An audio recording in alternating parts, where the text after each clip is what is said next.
Guys, tara po na tayo sa site magdilig.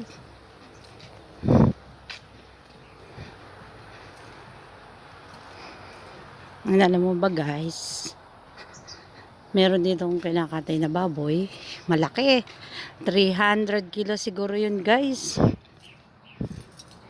Siguro yung natake yun, parang bumubula yung kanyang bunganga, pero di pa naman siya patay, buhay pa siya.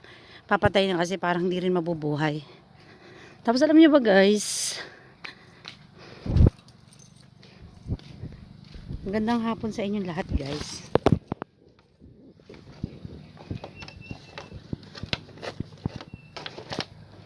Alam niyo ba guys na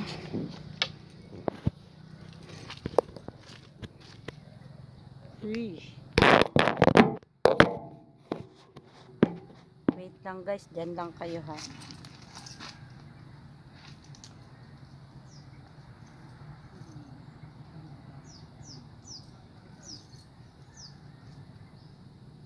Wait lang guys.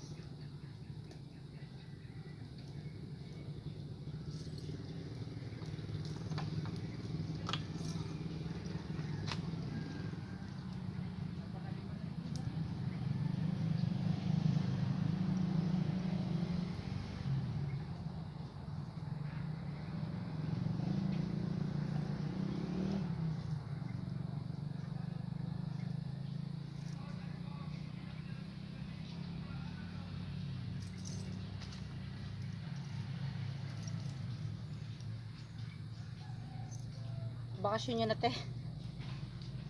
Kami pasokan na namin. Sa bagay 26 naman April kami tinag-umpisa eh. Kaya maaga rin ang pasok. Mo babalik na yata no te. Regular na talaga. Kaya nga din. Maraming absent di ba no?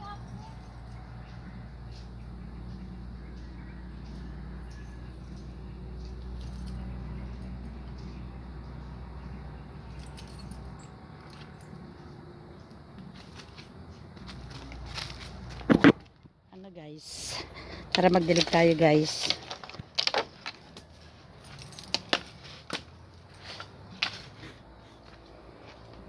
Magdilig-dilig tayo.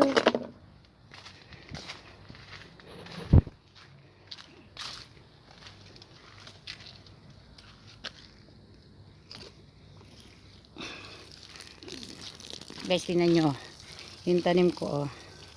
Malalaki na siya guys.